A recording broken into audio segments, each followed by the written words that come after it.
Ok, benvenuto in questo nuovo format di podcast della Rosa dei Veneti. Oggi posso dire anche con un po' di orgoglio, con un amico, Certo perché è che un, sì. un po' di tempo che ci conosciamo, Gianluca Denesin, che ho l'onore di finalmente di intervistare. Quanto ci siamo corsi dietro per fare questa intervista? Cambia le date, non posso io, non posso tu.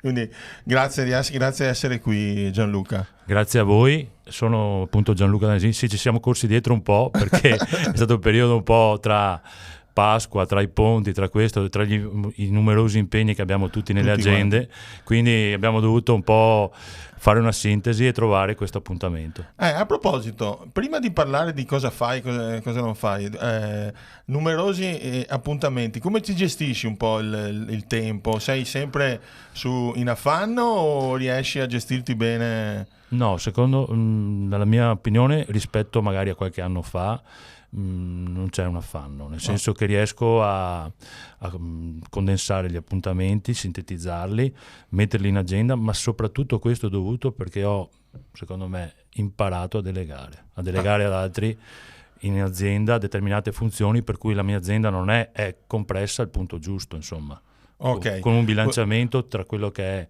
il lavoro e la vita normale. Già sveliamo alcune cose, quindi parliamo di delega, che adesso ci parleremo un attimo. Gianluca, cosa fate come gruppo? Ormai Certo. sono un gruppo di aziende, un'eccellenza legata alla tecnologia informatica sul mondo della produzione. Certo che sì. Quindi tutte le aziende che devono produrre qualcosa e che hanno delle macchine che lo fanno, voi li aiutate. Spiegaci meglio. Qua mi dai un assist favoloso. In pratica noi da quasi 30 anni con la prima azienda che si chiama DSG Automation ci occupiamo di controllo di processo a livello proprio industriale con i software. E questo ci permette di entrare nelle maggiori eccellenze sia locali che anche al di fuori dell'Italia, che producono i beni che poi noi troviamo normalmente di consumo, i beni che troviamo al supermercato, in farmacia, piuttosto che in termini dell'acciaio, tutti prodotti diciamo che sono comunemente nelle nostre case. Okay? Poi abbiamo sviluppato una seconda azienda nel 2017 che si occupa sempre di software però in ambito robot, per cui aiuta la produzione diciamo nel gestire determinate attività che sono più gravose per l'uomo, sia in termini di pesantezza, sia in termini anche di gestione di ambienti veramente critici come può essere l'acciaieria, per cui i robot si muovono su situazioni in cui l'uomo non può Quindi voi andare. non fate il robot, ma No, lo istruite e lo fate apprendere con gli algoritmi che fate. noi sviluppiamo il software che gestiscono queste macchine, impianti. Con la terza azienda che abbiamo fondato nel 2019 a sede a Castelfranco Veneto, le altre hanno sede in Riviera del Brenta, ci occupiamo di dati, per cui tutto quello che viene prodotto in termini di dati dalle altre due aziende, dai software che sviluppiamo con le altre due aziende, poi viene recuperato e analizzato e pubblicato anche a livello web da questa azienda che si chiama Data for Industry. La quarta azienda diciamo che è una neonata perché è nata a dicembre 23 e lo stiamo facendo partire in ambito con tre idee fondamentalmente sotto che dovrebbero essere diciamo i capisaldi dello sviluppo di questa azienda. Il primo è legato al machine learning, per cui con i dati addestrare gli algoritmi per fare efficientare, più che fare efficientare, migliorare le produttività. Quindi è un passaggio successivo alla produzione. Cioè Quindi va a leggere cosa è accaduto e ti dà cioè ti dice come ti dovresti organizzare per il futuro, quindi certo, ti fa, certo. diciamo, ti anticipa gli scenari. Anticipa, migliora, prende in carico anche delle situazioni critiche che l'uomo fondamentalmente difficilmente riesce a correlare, okay, in situazioni di impianto e a metterle insieme mediante degli algoritmi a migliorare. Un altro dei grossi vantaggi di questa tecnologia, che secondo me è sottovalutata, in termini industriali sto parlando, è che può sostituire, attendere determinate figure molto critiche. In certi ambienti industriali c'è veramente, io lo chiamo il guru della produzione, cioè c'è la figura insostituibile. È insostituibile perché è data dall'esperienza, ma queste persone, figure che sono assolutamente delle eccellenze, che ci permettono per esempio di produrre in termini alimentari dei prodotti come il vino, come certi formaggi, come potrebbe essere il parmigiano reggiano e grana, stanno andando mano a mano a scomparire, un po' quello che sta succedendo per altri versi in termini veramente artigianali. Noi non abbiamo nessun impatto lì a Murano con il vetro, cioè quando finiscono queste figure, gli algoritmi di cui stiamo parlando con DSG Digital si dovrebbero occupare di poter dare, diciamo, quella conoscenza anche a figure meno skillate che stanno uscendo, e che quindi permettono di trasmettere questa esperienza in termini matematici, numerici, a figure che andranno a sostituire queste nel futuro, perché se no ci troviamo ancora in stabilimento figure che sono oltre la pensione. Quindi diciamo riuscire a creare un patrimonio del know-how, riuscire a farlo diventare fruibile a tutti. Esattamente. Molto interessante questo è un tema che secondo me viene sottovalutato, ma è la vera vero valore aggiunto di questi algoritmi, che sono talvolta anche bistrattati, perché si tende a dire che sostituiranno l'uomo. Non è che lo sostituiranno. Sì, diciamo che riusciranno a far passare quella che è la conoscenza da determinate figure che hanno in mano in pochi, questa conoscenza, a una massa un po' più ampia. Fondamentalmente dobbiamo pensare anche che c'è un grosso problema in ambito manifattura, ma in ambito generale del mondo del lavoro, di trovare persone. Sì. Infatti il tema frequente, il primo podcast che abbiamo fatto qui è stato proprio legato a il nuovo approccio che devono avere le aziende, da passare a trovare solo clienti a imparare a trovare collaboratori, perché poi la difficoltà oggi è trovarli, attrarli e farli crescere. Ma chiedo all'hostess se il vino è buono, ma tutto sto rumor, sta preoccupazione legata all'intelligenza artificiale, che in qualche modo voi, tu l'hai chiamata algoritmi, ma insomma voi la presidiate di fatto. Sì, la nostra non è proprio intelligenza artificiale, la nostra è appunto machine learning, cioè addestrare gli algoritmi con dei dati reali e diciamo anche filtrati, perché il grosso problema dei dati è che ce ne sono una montagna. Vengono prodotti normalmente una montagna di dati, sia dalle produzioni ma anche da tutti, anche in ambito capire internet. Quali sono quelli giusti. Come il petrolio un po', Claudio, no? Cioè la vera parlavamo proprio con dei player internazionali, la vera bravura non è avere i dati, è saperli filtrare, come quando ti arriva il petrolio e c'è la raffinazione che te lo porta poi sul distributore per poterlo mettere in macchina, no? O per poterlo lavorare. La vera bravura è fare la raffinazione. Noi in questo senso ci mettiamo un po' in mezzo, cioè i dati ci sono e noi siamo definiti a tutto tondo dei system integrator, cioè degli integratori di sistemi.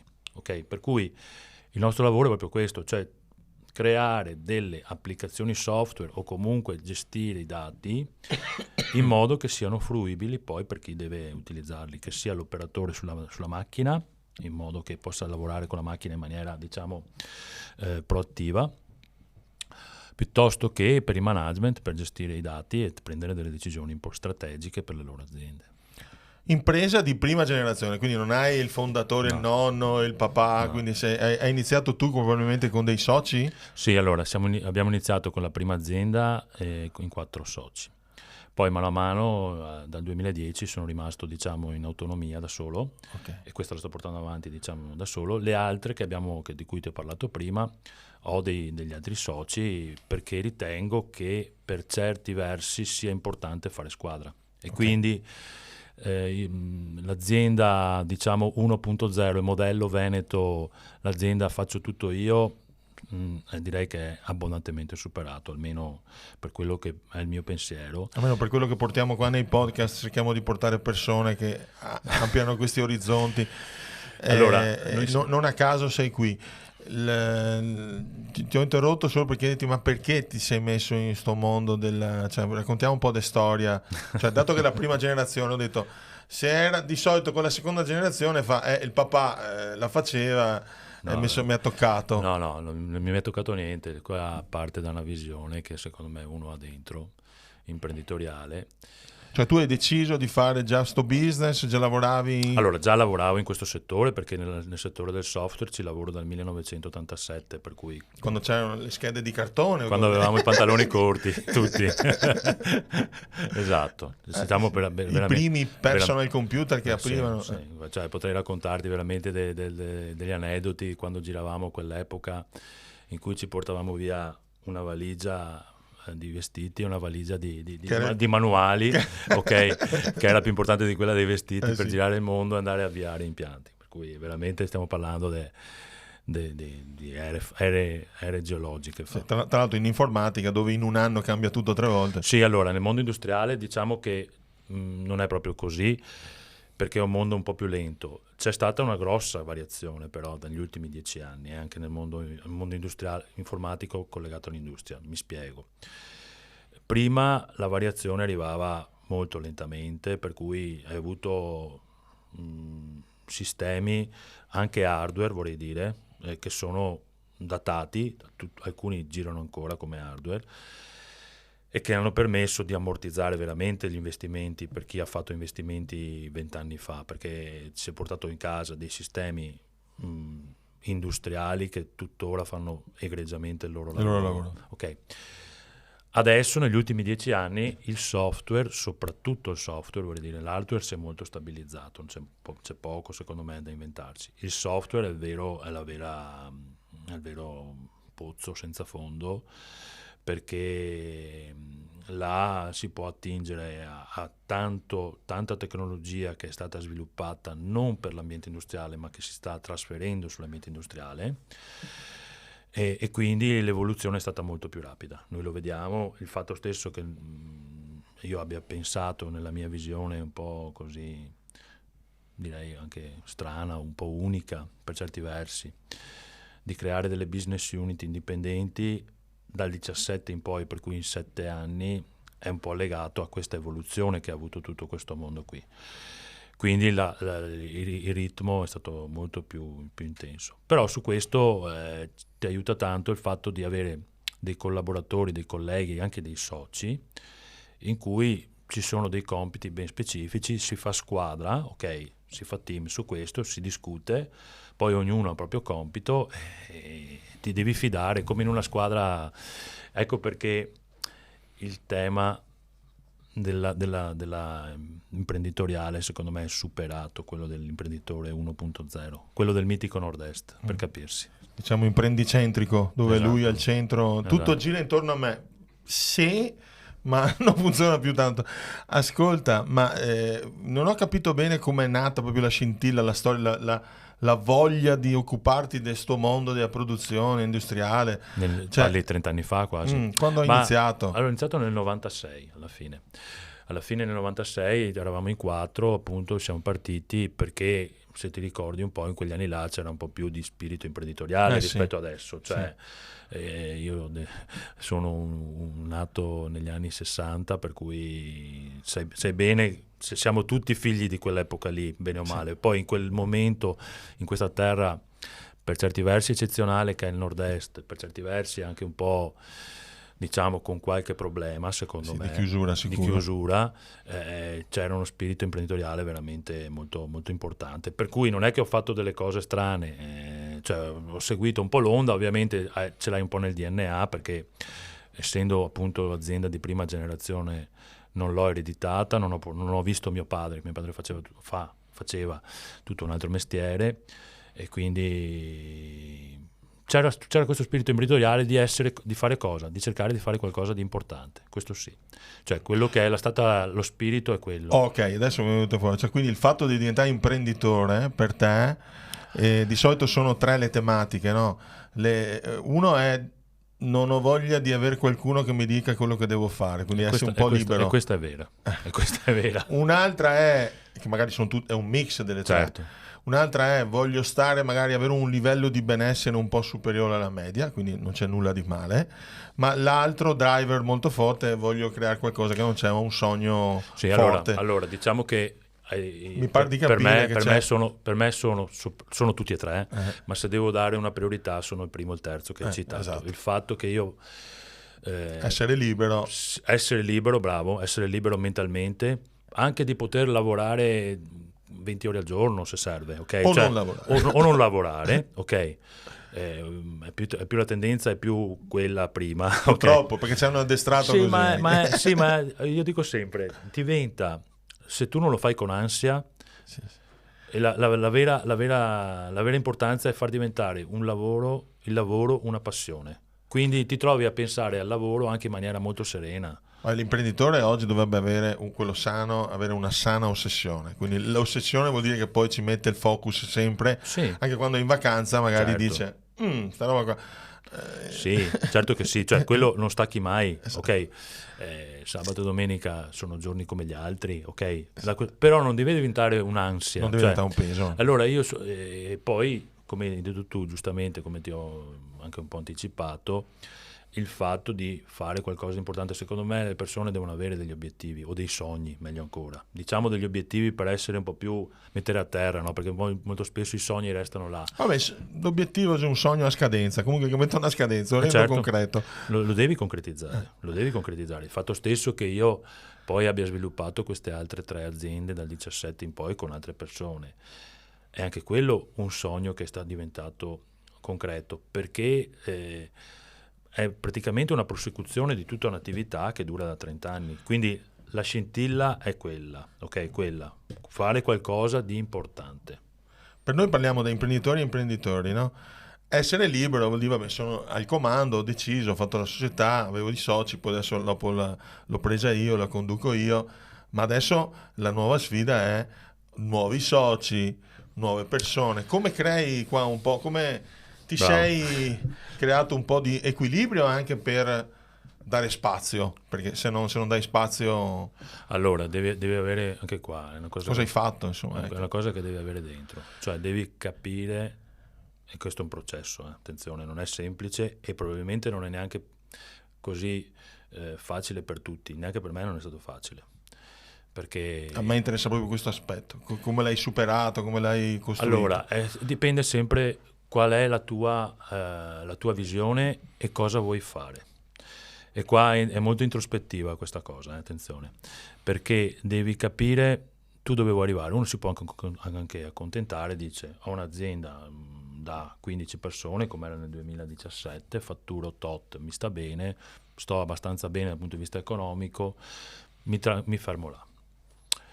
Secondo me la molla, se leggi anche diciamo, i veri fondatori che sono di là dell'oceano, di aziende anche tecnologiche, è proprio avere qualcosa che va al di là dei soldi. I soldi non sono, dico sempre in azienda, i soldi non devono essere il fine per cui tu lavori a qualsiasi livello. Perché hai lavorato bene. I soldi sono una conseguenza di quello che tu fai, sia a livello diciamo di collaboratore, sia a livello di management, sia a livello imprenditoriale. Se tu agisci bene, hai delle buone idee, riesci a creare un clima di lavoro importante, i soldi sono una conseguenza, perché la gente non ti scappa. Uno dei temi che dicono mi scappa via la gente, ma devi guardare prima dentro di te, cioè dentro la tua casa tua, perché la gente scappa. Cioè, non è semplice, attenzione, ci sono dei momenti in cui, e anche perché ci sono generazioni che si stanno approcciando al mondo del lavoro, che sono molto distanti dal nostro modo di pensare di quasi 60 anni ormai. Sì, sono cambiati completamente i valori. Però ecco è questo il punto. Cioè... E come hai fatto un po' adesso ad allargare l'orizzonte, cioè a creare l'armonia con anche il parere di qualche socio che ogni tanto potrebbe anche essere contrario a quello che vuoi fare tu? Allora, bravo, è una bella domanda questa, perché me la faccio anche spesso e ho delle risposte secondo me anche positive. La cosa più importante quando sei un imprenditore che ha un'azienda è pensare al bene dell'azienda, non al bene tuo personale. Quindi il bene tuo può essere anche la mia idea è corretta, però magari c'è un'idea di qualcun altro, può essere un socio, un collaboratore, che devo valutare e mettere in discussione la mia idea. Perché se l'idea mia è sempre prevaricante rispetto agli altri, non cresco. Quindi devo sempre avere come faro il bene aziendale. Mette da parte l'ego, ne parlavamo in un'altra intervista pochi giorni fa. Sono sempre quelli temi, Claudio. Che spesso dice come faccio io, si fa tutto, in realtà se ci pensi bene, quando uno ti critica ha sempre un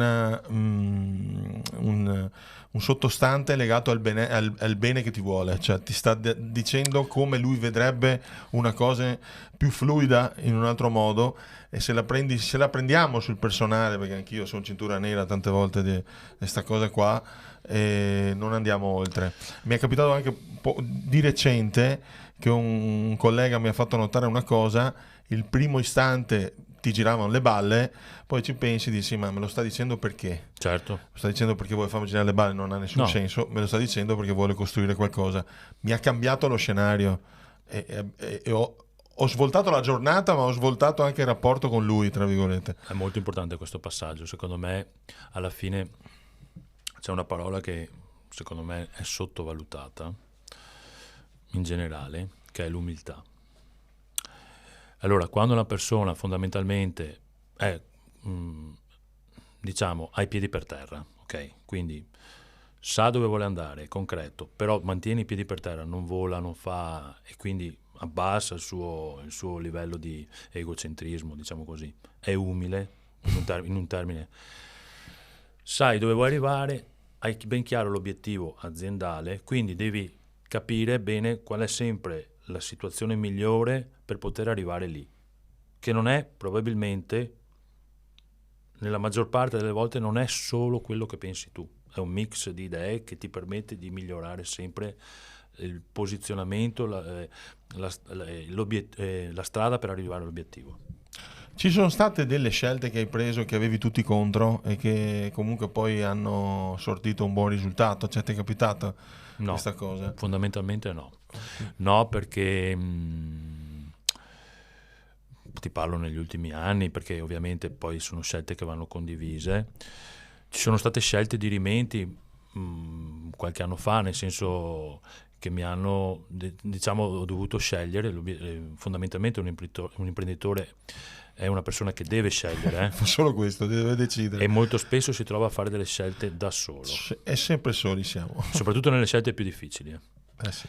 E quindi là devi, come dico sempre, la dote che probabilmente io ho maggiore rispetto magari anche ai miei colleghi, lo dico, sono tutti bravissimi, tecnicamente sono bravi, anche nel saper gestire anche i clienti su certe cose, molto più bravi di me, attenzione. E li vedo in azione, cioè veramente dico, sono contento perché riconosco che portano grande valore, portano un valore importante. Quello che è, diciamo, la dote che io cerco sempre di mettere dentro a questo gioco è il coraggio. E il coraggio in certi momenti deve averne a quintali per poter fare delle scelte. Cioè ci sono delle scelte che io veramente vedo magari anche negli occhi di chi collabora con me, che prende decisioni, la paura di prendere certe scelte, e in quel momento là capisci che devi farle tu. Da una parte coraggio, dall'altra parte del coraggio c'è una fede, cioè sono fiducioso, perché altrimenti non faccio il passo, no, del coraggio, come si dice. Cioè non è l'incoscienza, attenzione. Esatto. Non è l'incoscienza, è un'altra roba. Sono fiducioso, sono certo che ci sono molte più probabilità di successo. Chiaramente dopo il lavoro nostro è fare 51 cose bene, 49 bravissimo, perché sennò non va bene, non c'è utile. Non va bene. E per te c'è stato qualche momento veramente difficile del percorso che ti ha fatto un po' tremare, e se sì, come l'hai superato? Cioè, a me interessa come risolvi le crisi, cioè, perché Bravo. Il podcast è per dare spunti anche a giovani imprenditori. Beh, allora, io dico sempre, scordatevi che in un'azienda sia tutto rose e fiori, sia tutto bello, non esiste l'azienda perfetta, neanche io ci ho provato, e posso dirlo perché ho fatto diciamo il collaboratore su aziende in cui vedi determinate cose e non ti vanno magari bene. Quando ho provato a farne una mia ho detto farò così, ma non è andata sempre così, ok? Sì. Quindi devi anche un po' adattarti. Quindi l'azienda perfetta, l'azienda rose e fiori non esiste, almeno secondo il mio parere, e credo di avere un po' di esperienza da questo punto di vista. Sì, certo che ci sono scelte difficili, momenti difficili, momenti di crisi, momenti in passato, fortunatamente sempre meno, perché ripeto, delegando qualche notte in più ci dormi, ok? Ci sono stati dei momenti complessi in cui, torno al tema del coraggio, là devi fare delle scelte in cui le cose non vanno bene. Fortunatamente non sono mai arrivato sull'orlo del burrone, ok? E non ho mai dovuto guardare sotto per, diciamo, darmi una mossa. Ho cercato sempre di fermarmi abbastanza prima dell'orlo del burrone. Non sono uno che Sì, coraggio sì, ma non troppo impavido. No, però ci sono comunque delle scelte, ripeto, critiche. Il 2009 è stato un anno difficile, ok, dovuto a tanti motivi. E come dice quel signore con i capelli un po' arruffati che ha un po', in cui è attribuita la teoria della relatività, è nei momenti di crisi in cui ci avvengono le svolte. Sì. Questo è fondamentale. È uno dei momenti più duri, sicuramente più duri. Impianti in passato, impianti che non superavano i collaudi, che è un termine importante, perché quando non superano i collaudi per noi significa che ti vengono a mancare dei soldi, ok? E quindi devi stare sugli impianti giorno e notte finché non funzionino, ok? Dopo ci arrivi e dopo è come sulle squadre sportive, no? Ti alleni tanto, perdi e poi magicamente vinci la partita importante e superi tutto, ok? E questo però come lo superi, per arrivare alla tua domanda? Con tanta passione, tanto allenamento, tanto stare sul pezzo, non mollare. Questo è, secondo me, la dote importante dell'imprenditore. Hai parlato più volte di collaboratori, di delegare, eccetera. Come li scegli un po' i tuoi persone di fiducia? Allora, hai un tuo modo? Sì, un mio modo che è molto, cerco che sia almeno empatico, diciamo, no? Anche in fase di assunzione di collaboratori. Sulla parte del management e dei soci la devi andare un po' per conoscenza, per esperienza, per averci lavorato insieme, per capire chi sono.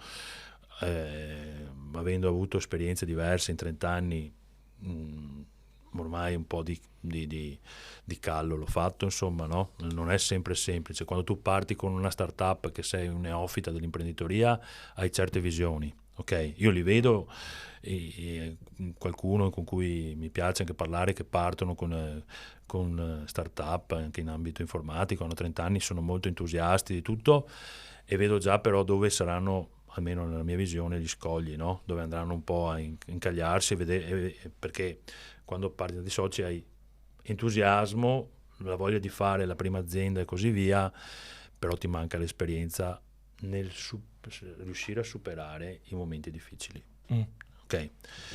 Quindi come scelgo le persone, come mi piace? Innanzitutto devono essere persone positive, fondamentalmente, cioè persone che non si abbattono davanti alla difficoltà. La difficoltà arriva in termine tecnico, in termini di relazione, in termini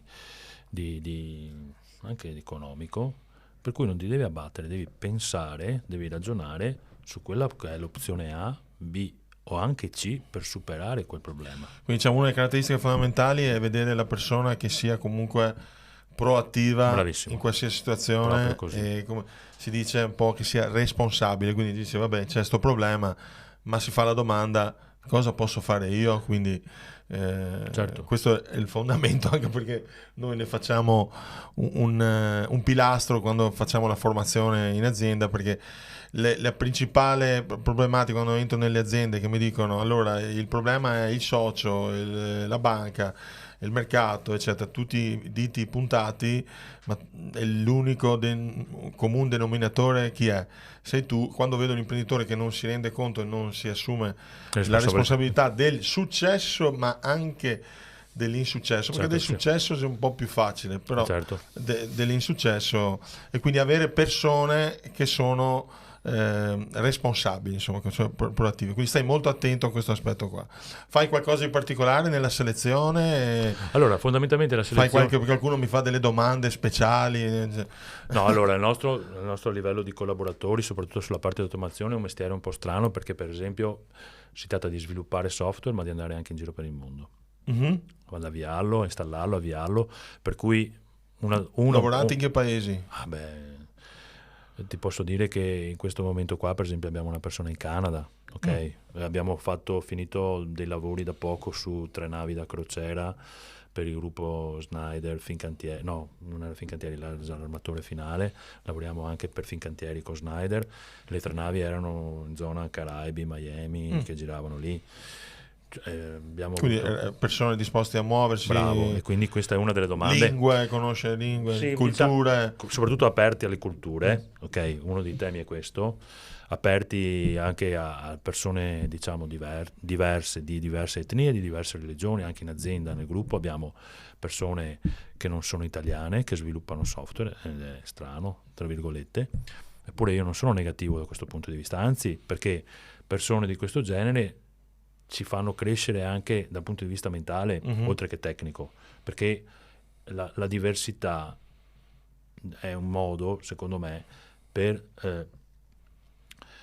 farti pensare, per farti crescere, per farti ragionare, che non è, torniamo al tema dell'umiltà, che non c'è solo il tuo modo di pensare.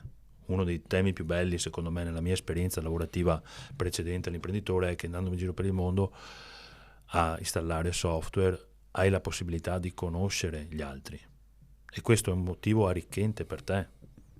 Ok, quindi diciamo un altro asset importante è quindi anche il fatto di avere contaminazioni culturali. Certo che sì. Quindi ci tieni anche ad avere persone più eterogenee, Sì. che possono comunque avere un approccio di vista diverso. Anche sembra strano, perché sembra purtroppo una situazione, anche ragazze, cioè se mi arrivano ragazze che studiano all'università, sono poche, perché Purtroppo sì. fondamentalmente Però sono solitamente più acute. hanno delle specificità diverse, ok, positive. Noi le assumiamo anche in area tecnica, perché bisogna anche un po' smitizzare questa figura del maschio che deve fare certi lavori, e delle ragazze. Cioè, il fatto, ne parlavo anche all'università, noi abbiamo tanti rapporti con gli istituti, con l'ITS, con gli istituti superiori. Abbiamo appena finito un corso qui a Milano di 30 ore su corso tecnico, in accordo con l'ITIS di Milano, che ci ha chiesto appunto una collaborazione, e siamo stati lì qualche pomeriggio con i ragazzi per spiegare cosa sono le materie tecniche, sviluppare dei software e così via. Quindi a me piace anche tanto questa attività che facciamo, che poi dovrebbe essere uno dei pilastri di DSG Digital, ok? La formazione, creare appunto delle culture, educare i clienti, sì. eccetera. Beh, siamo dentro un format, dentro Accademia del Valore. Che cos'è per te creare valore? Io, quando ho scritto il mio primo libro, Valore Più, mi ero dato un obiettivo banale, quello di dire: devo definire cosa vuol dire creare valore, e sono impazzito, e tra l'altro ho intervistato tipo una decina di persone, mentori che credevo, e ognuno mi ha dato un'interpretazione diversa. Poi ho scoperto che, essendo una nominalizzazione, cioè è una parola che a ognuno ha un significato diverso, certo, mi piace sentirmi dire: cos'è per te creare valore? È una domanda molto ampia questa. Creare valore, secondo me, è rendere... torniamo al tema umano, anche se siamo tecnici, tecnologici, è un tema umano. E su questo tema io vedo che ogni volta mi guardano come fossi caduto da Marte, no? Creare valore è rendere le persone che collaborano con te in azienda consapevoli della loro importanza, della loro forza. Ok. Cioè, torniamo ancora alla persona, cioè non è, dico sempre a chi inizia a lavorare con noi, non è che vieni qua per prenderti solo uno stipendio, ok? Che è giusto che sia così. Vieni qua anche per capire quanto bravo sei. Sì, per metterti possibilità di esprimerti. Vedi, questo è uno dei temi che veramente in certi momenti mi sento un po' fuori, nel senso, mi faccio anche delle domande, dico: ma sono io che ragiono così e gli altri ragionano in maniera corretta? Il tema è: tu prendi dei ragazzi che escono dall'università, che hanno magari anche un titolo di studio, hanno studiato tanti anni, ci hanno messo passione, perché per studiare, io non sono ingegnere, ok? E vedo per esempio nei miei figli che hanno deciso di fare altro, quanta passione ci mettono nello studiare per superare gli esami e così via. Quindi fanno un percorso che è veramente complesso, soprattutto io parlo di Padova, dove c'è un'eccellenza secondo me a livello universitario in senso ampio, ok? Questi ragazzi studiano tanti anni e arrivano e sono spaesati, nel senso che entrano nel mondo del lavoro e non si rendono conto cos'è il mondo del lavoro, che per certi versi, secondo me, è di una semplicità unica rispetto agli sforzi che hanno fatto e ai sacrifici che hanno fatto prima. E il vero valore, secondo me, è rendere consapevoli le nuove generazioni di quanto importanti possano essere, di quanto possono contribuire con la loro attività a migliorare determinati lavori. Questo è uno scopo ampio, capisci? Questo secondo me è creare valore. Mi va molto in risonanza con un po' un aspetto della leadership, no? Che è quello di dire il vero leader è quello colui che fa crescere le persone, Sì. le fa diventare Creare migliori di lui. Creare altri leader. Creare altri leader. E mi piace molto questa cosa qua. E noi spesso parliamo l'imprenditore è un atleta olimpionico che però non è che come le Olimpiadi fa una gara ogni 3-4 anni, si prepara, fa gare tutti i giorni, no? giorni. E cosa fai per la tua diciamo equilibrio, come ti prendi l'energia, come ti ricarichi l'equilibrio tra vita privata e lavoro? Allora, anche qua è una questione secondo me mentale. Devi saper staccare dal lavoro e io fondamentalmente cerco.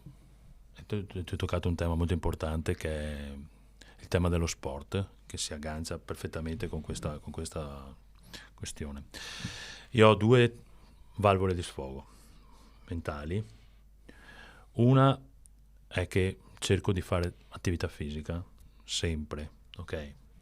Palestra, vado a correre, vado a camminare, cioè questo mi serve. Muovi il corpo. Sì, ma questo mi serve per muovere il corpo e per tenere la mente libera, tanto è vero che molte idee mi arrivano proprio quando sto facendo quell'attività lì. È quasi sempre così, perché togli via. E poi secondo me un altro delle cose importanti è quando tu esci dall'ufficio non stacchi la testa, ma i problemi restano in ufficio. Lascia l'ufficio.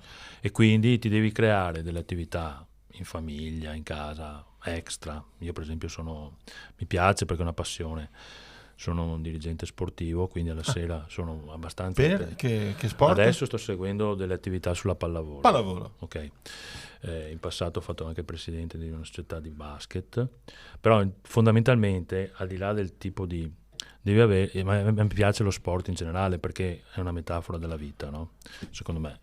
E tante cose che vedo anche nella gestione di società sportive a 360 gradi, non della singola squadra, sono mutuate da quello che fai in azienda tutti i giorni. Cioè se tu riesci a portare determinate caratteristiche che inserisci nell'azienda a livello imprenditoriale anche nelle società sportive, gli dai una visione, gli dai una prospettiva, crei dei percorsi, dei progetti anche dai bambini piccoli, secondo me gira tutto meglio perché hai già, diciamo, un percorso che cominci a sviluppare. Ecco, queste sono le mie 2 valvole di sfogo che mi permettono di staccare. Ecco perché la vivo bene l'attività imprenditoriale, fondamentalmente non è uno stress, non è un'ansia, capisci? Famiglia, c'hai una moglie, più mogli? No, una sola? Una moglie da 30 anni. Da 30 anni, ok. E due figli? Una santa donna. Lavora con te? No, lei fa tutto un altro lavoro. Lavora comunque? Sì. Ok. E i tuoi figli? I miei figli... Che mi dicevi che però non stanno, non c'è in previsione, quindi una generazione... E basta, cioè.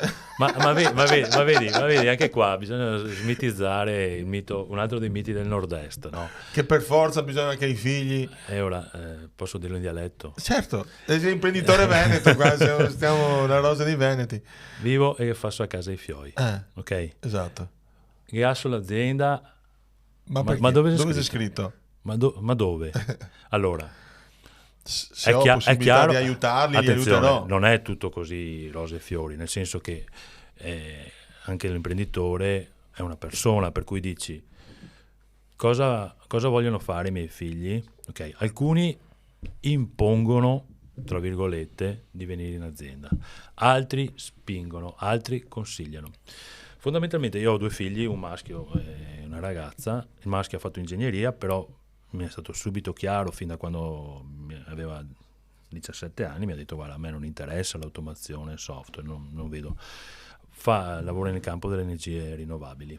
Ok, ingegneria, una bella azienda da 2 anni, e quindi un tema molto interessante, ok? Molto interessante, un po' di moda adesso, ma al di là della moda, perché ci sono le mode, secondo me, che poi passano, è un tema interessante perché torniamo al discorso di creare valore. Cioè, poi vorrei parlare anche un po' della sostenibilità dopo, perché è un altro dei valori che mi interessa molto. Quindi, su un tema, diciamo, di tendenza, però tendenza positiva. La figlia fa farmacia all'università, per cui fondamentalmente il loro percorso è diverso, ma questo a mio parere non vuol dire niente, perché quando tu crei un'azienda, la porti avanti per tanti anni, o un gruppo di aziende, la tua deve essere una visione che va oltre l'orto di casa, ok? Almeno nella mia visione. Quindi separiamo l'azienda dalla famiglia, insomma, perché può essere così, voglio dire, non è che è un problema, ok? Devi crearti una struttura intorno che possa portare avanti l'azienda in maniera positiva anche senza di te, sia quando tu sei in azienda, sia soprattutto dopo, quando non ci sarai più. Cioè, parlavamo tempo fa io e te di aziende centenarie. Sì, infatti ho fatto un libro. Bravo, ok. Io sono sempre affascinato da queste storie, perché ti danno proprio la concretezza che in chi l'ha fondata c'era o c'è stata, o chi l'ha presa in mano dopo, magari perché c'è stata la visione di non fare una cosa per sé, ma di creare un'azienda che sia di valore, che si porti avanti negli anni, perché le aziende, mi dispiace per il luogo comune, il senso comune, gli imprenditori fondamentalmente sono dei visionari che credono nel valore che creano le aziende, non sono solo della gente che pensa... In realtà sostengono tutta l'economia. Sì, ma questo anche... è molto, soprattutto in Italia, è un valore che è non sottovalutato, vorrei dire anche messo in disparte, ostacolato, bravo, ostacolato. E questo è un male perché fondamentalmente, non per tirarsela, ma gli imprenditori sono quelli che creano il valore, danno da lavorare, creano situazioni, rischiano tutti i giorni, sono là. Ogni giorno. Poi è chiaro che la conseguenza è anche un aspetto economico, ma è una conseguenza, non deve essere il fine, e secondo me questo è. Per cui, per tornare al tema dei figli, hanno fatto delle scelte che secondo me vanno rispettate, perché in fin dei conti, torniamo al tema dell'umiltà e del sapere stare nel proprio ambito, devi lasciar fare ai figli quello che vogliono fare veramente, in senso positivo. Ok, quindi che si esprimano come lascio il mio collaboratore esprimersi, a maggior ragione devo lasciare i miei figli che si lasciano. Viva Dio, se loro non hanno questa visione, non hanno questa cultura, non hanno questa anche interesse, perché poi è un interesse, attenzione, ripeto, noi quasi sessantenni siamo figli di una certa cultura imprenditoriale, una cultura del nord-est che è andata poi in altre direzioni, quindi non c'è più quella spinta adesso a diventare imprenditori, perché è cambiato tutto intorno, e quindi tu vivi adesso in questo contesto qui, non è che puoi modificare il contesto per le tue necessità. No, devi adattarti al contesto e riuscire a ottenere il meglio da questo. Molto interessante. Hai parlato di sostenibilità, sì. Prima di altre domande voglio un attimo che mi dici. Sì, perché è un tema che proprio mi piace, e vorrei parlare un attimo di questo. Cioè, pensando a un audience di imprenditori, che messaggio vuoi dare legato alla sostenibilità? Che è una delle cose che cui gli imprenditori stanno, secondo me, in questo territorio, in Italia in generale, non stanno guardando con il giusto occhio. Sostenibilità che è declinata in tre sezioni, proprio in ambito ESG, no? L'energia, per cui tutta la parte di gestione dell'energia di un certo tipo, quindi con dei giusti compromessi, ok? Capisco che ci sono delle difficoltà, non sono così miope da non vederle, per esempio sulle auto, tutto quello che c'è, però è un tema in cui dobbiamo un po' lavorare tutti di squadra, perché se no avremo dei problemi, sicuramente avremo dei problemi. In tema sociale, la S di ESG, dell'inclusione, di riuscire a creare anche delle situazioni che non guardino solo a se stessi, che siano meno prevaricatrici, ok? E poi il tema della governance, per cui anche il tema economico, torniamo là, in cui devi portare avanti delle aziende che siano sostenibili, perché delle aziende sostenibili, ritorno al tema, sono le aziende che creano valore. Sono le aziende che anche hanno la più alta probabilità di sopravvivere a lungo. Sì, assolutamente sì. Se questa è una delle tue visioni, devi lavorare in questo senso. Noi è già 3 anni che facciamo il bilancio di sostenibilità con tutte le aziende, ed è un tema che ritengo che veramente siamo unici nell'ambito degli integratori, dei system integrator, in Italia almeno. Un tema che però per esempio in altre multinazionali, noi lavoriamo con Siemens, con Mitsubishi Electric, con Schneider Electric, per citarne alcune. Schneider Electric è dal 2014 che batte molto forte su questo tema e sta portando tutti i partner a ragionare in una certa maniera che è positiva perché dà una direzione che migliora le cose in prospettiva, non pensa al 2025, ok? Pensa al 2050. Certo. Grande. Ascolta, facciamo un giochino che io faccio sempre: sottovalutato o sopravvalutato? Secondo te oggi il marketing è sottovalutato o sopravvalutato come imprenditore? Bella domanda. Come imprenditore? Cioè, in generale, come la tua esperienza, ma guarda, mi tocchi un tema che è proprio di... Perché adesso c'è tutti che fa marketing, no? Però dopo bisogna capire che cos'è marketing. Adesso questo lo facciamo su altri podcast che facciamo noi. Ma mi interessava dal lato po'... imprenditoriale. Io sto parlando perché mi piace parlare con agenzie di comunicazione, con chi fa marketing. Mi piace leggere qualche bel libro perché una delle mie passioni è leggere. E ritengo che sia un tema probabilmente dal punto di vista imprenditoriale sottovalutato, o meglio valutato male. La stessa cosa che diceva un tuo collega qualche giorno fa qua. Nel senso che si vede il marketing banalmente come fare le brochure, fare le fiere, facciamo la campagna, tra virgolette, quanto mi costa. Esatto. Okay. Tra l'altro si vede solo il primo dei 3 problemi, si dice, no? Risolvere i problemi nel breve, ma serve ai clienti, no? Ma nel brevissimo, nel medio e nel lungo termine nessuno guarda. Sempre il risultato della domenica. Il risultato subito, quindi faccio la brochure, quanti clienti mi arrivano con la brochure? Mi ricordo tra l'altro un caso, una storiella che la racconto, che avevo un direttore commerciale che lavorava su un'azienda dove facevo il piano marketing, un'azienda che produceva caldaie, e stavamo facendo un bel progetto, avevamo rinnovato tutta l'identità, se non che anche il modo di presentare i prodotti, e siamo andati a presentarlo al titolare. Ma dice: ma ogni catalogo quante caldaie in più vendo? E è stato bello che il direttore commerciale gli ha detto 5. Allora va bene, lo facciamo. Ma era palese che lo prendeva in giro, certo. Ma se fai una domanda stupida la risposta poteva essere altrettanto. No, vabbè, quindi mi stavi dicendo, scusami che ti ho interrotto. No, secondo me, no, non è che mi hai interrotto, hai proprio toccato il tema, è valutato male, ancora, tuttora, nel senso che poi adesso c'è il discorso social, no? Che impazza, e quindi anche là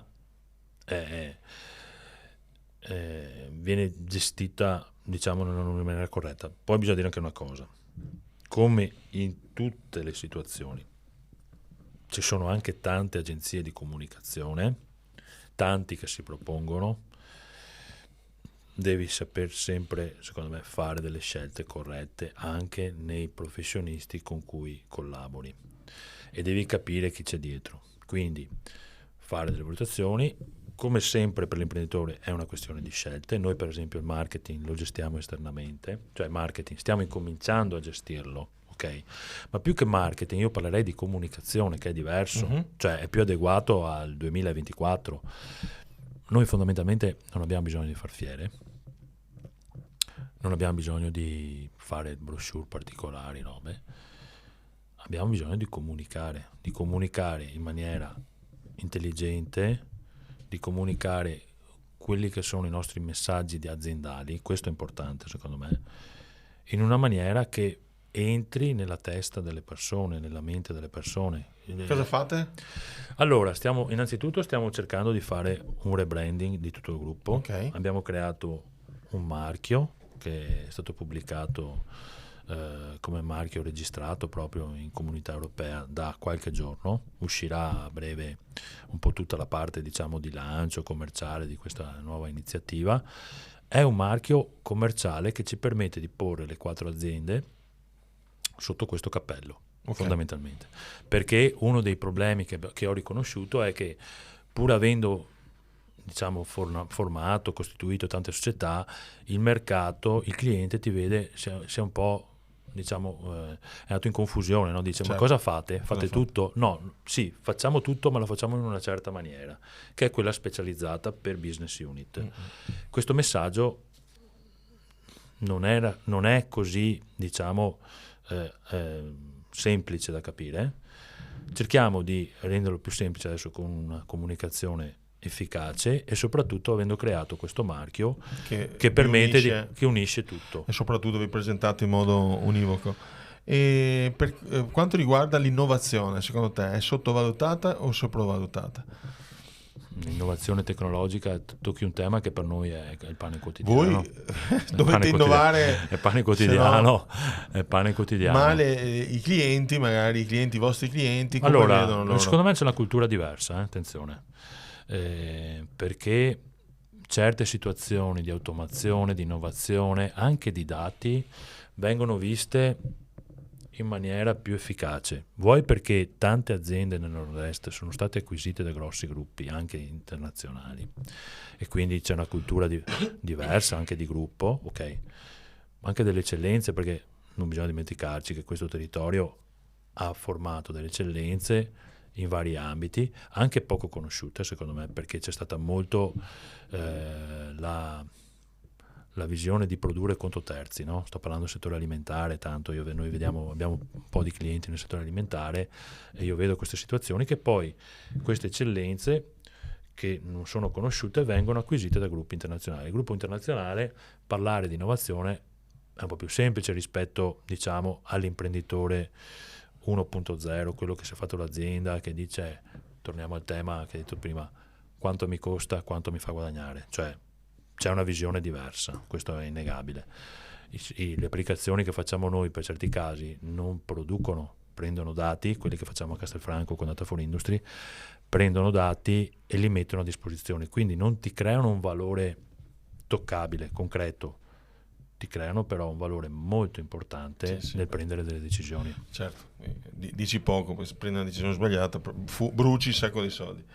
E la formazione secondo te è sottovalutata o sopravvalutata? È sottovalutata. Hai già deciso di fare un'academy addirittura? Ma... Sì, allora è sottovalutata, è uno dei temi importanti, soprattutto... Ma questa famosa frase, ma se devo formare persone, glielo faccio fare di sabato, cioè ste robe mi dicono, ancora ste robe qua mi raccontano, oppure... Faccio la formazione fuori dall'orario di lavoro. Noi abbiamo lanciato un progetto legato alla formazione sui collaboratori, oltre che sugli imprenditori, e vedo resistenza dell'imprenditore perché su di lui ancora c'è qualcosa, ma sui collaboratori a fare dei programmi vedo alcuni che fanno resistenza. Allora io ti posso... Ma proprio resistenza del tipo ma c'è fermo quel giorno là, come faccio? Perché sono visti come macchine.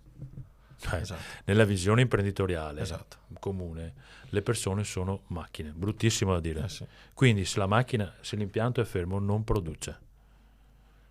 Allora, come ho superato io questo? Perché è un tema importante che anche questo fa parte di un percorso, attenzione, di maturazione o meno, che può avvenire o non avvenire.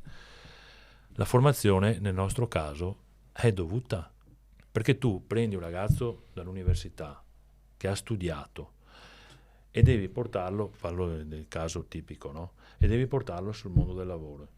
Il mondo del lavoro, nel nostro caso, sono piattaforme tecnologiche che non ha studiato sempre o quasi mai all'università. Come superi questo gap? Lo metti in fianco a qualcuno che per farlo imparare. Benissimo, è quello che facciamo. Quindi c'è una formazione continua. Ma per superare più velocemente, più agilmente questo, poi devi fargli fare della formazione specifica, magari con i player con i quali collaboriamo, prepariamo dei corsi da noi, abbiamo una sala da 20 persone nel quale facciamo eventi e facciamo anche corsi che poi diventerà anche la sede dell'Academy per fare appunto formazione. È anche qua una questione di maturazione dell'imprenditore. Noi sarà perché lavoriamo su un tema tecnologico, per cui non siamo un'azienda che produce beni, ok, ma produce servizi alla fine. Quindi come posso io dare un servizio efficace se le mie persone non sono formate?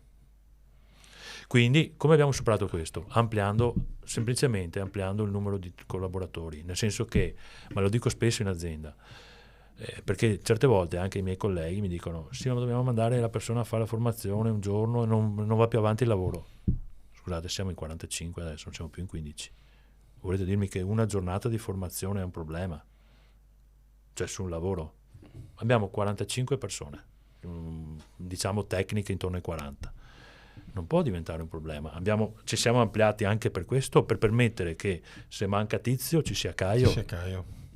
Ripeto, è una questione di percorso. Molto interessante. Quindi anche di dire non faccio lavorare sempre tutti a tappo, a stress, ma penso che nel lavoro, nelle 200 giornate lavorative, quante sono? N le devo far dedicare alla crescita, all'autoformazione, alla crescita. E la formazione voi la fate ai vostri clienti, quindi con l'Academy l'idea è quella di farla ai clienti, a tutte le persone che sono interessate anche a crescere, per cui anche per dirti tecnici che non sanno programmare, che però magari fanno un mestiere che è vicino, penso all'elettricista, quello all'elettronico, che però vorrebbe iniziare a programmare e non gli è mai stata data la possibilità. Quindi l'idea è quella di dire, noi ti facciamo dei corsi di formazione di un certo livello, perché appunto i docenti sono persone che lavorano e che sono sul pezzo, che abbiamo già incominciato a fargli fare esperienza sulle scuole, per cui portano un'esperienza con i ragazzi, ok? E quindi tanto meglio per persone adulte che hanno proprio l'obiettivo di crescere, in questo senso. Quindi questa è la nostra idea di formazione. Poi sul tema della giornata mi viene in mente una cosa che mi fa ridere spesso. Tu hai detto ci sono 200 giornate lavorative, è vero? Potrei ribatterti che ci sono più di un mese di ferie, e se tu vai a vedere poi i bilanci societari molto spesso ci sono cumuli di ferie e utili in negativo e questo dovrebbe far pensare, no? Sì. Cioè alla fine forse c'è qualcosa che non va nella gestione aziendale. Ascolta Gianluca, eri preoccupato di dire cosa dirò nell'intervista? No, battuta a parte, perché non ci eravamo preparati, non ci siamo preparati, però è volata un'ora. Quindi ti faccio sempre il domandone finale, anzi sono due. Primo, dove ti vedi fra una decina d'anni? Ancora è una bella alla guida al comando? È una bella domanda. Allora, non lo so, sinceramente è una domanda, non mi piacerebbe essere al comando come adesso. Se devo dirti una mia desiderio, sicuramente attivo, perché non mi vedo bene a casa sul divano, ok? E magari qualche giorno in montagna, visto che ho questa passione di andare in montagna, sì, prendermelo, però mi vedo magari fra 10 anni nel riuscire a passare l'esperienza. Ecco, questa sarebbe una bella cosa. Nel riuscire a passare l'esperienza ad altre persone più giovani. Sì, a persone. Ieri ne parlavo a pranzo con delle persone. Sono sempre affascinato da queste persone tipicamente degli Stati Uniti, che hanno fatto grandi aziende, poi a un certo punto della loro vita hanno venduto tutto, hanno passato e fanno i mentori o comunque fanno formazione dal punto di vista imprenditoriale. Alcuni sono anche richiesti. C'è un libro bellissimo che è venuto fuori ieri a pranzo, che io ho letto e che consiglio, che è Il coach da $1 trilione. Che è se lo cerchiamo, lo mettiamo come link. È bellissimo quel libro là, a me è piaciuto tantissimo, perché è una persona che purtroppo non c'è più, che però a un certo punto ha proprio fatto questo, ed era richiesto sui consigli di amministrazione di entrare proprio come persona nei consigli di amministrazione per portare la sua esperienza nel migliorare, efficientare la gestione delle aziende. Ma stiamo parlando di consigli di amministrazione molto importanti, Silicon Valley e così via, quindi aziende molto lanciate, molto ispirate. Ecco, secondo me è un percorso, come ti dicevo nel corso dell'intervista, quando uno arriva a una certa età non dovrebbe più essere l'uomo solo al comando o continuare a tirare avanti con la bava alla bocca le aziende, perché non è così. Un bel percorso è quello di riuscire a passare la propria esperienza in ambito soprattutto gestionale. Ecco, questo sì, perché tecnologico, la tecnologia avanza, per cui resti fuori, no? Da certe cose. Io già sono fuori da tempo da tecnologia, ci sono i ragazzi, io cerco di portare quella che è la visione e le linee guida, poi l'aspetto tecnico del dettaglio non mi compete più da anni, ok?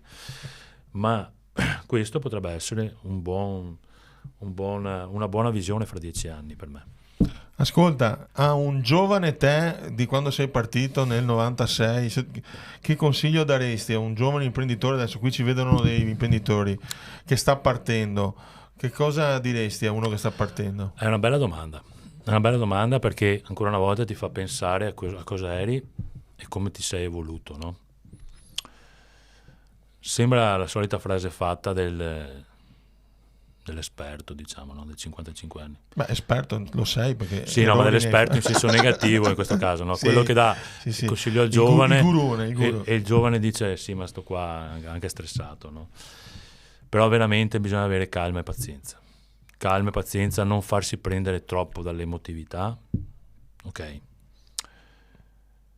Perché se tu riesci a mantenere un certo grado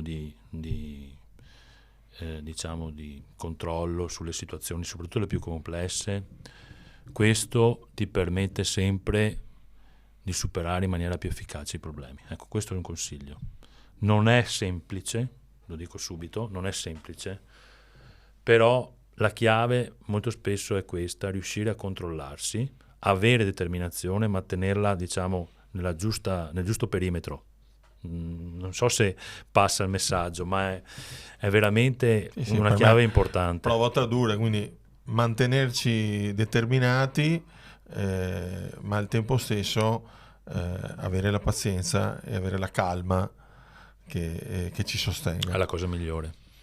Gianluca, grazie. Grazie a voi. Grazie a voi che ci avete seguito. Se vi è piaciuto il video, dateci un like e soprattutto iscrivetevi al canale, perché la vostra iscrizione ci permette di far crescere il canale e di avere sempre altri imprenditori e di portare un po' la cultura dell'impresa veneta sentita veramente da chi ogni giorno si sbatte per poter portare valore sul pezzo. Grazie ancora a Gianluca, grazie a tutti voi, ci vediamo alla prossima puntata. Grazie, buona giornata a tutti.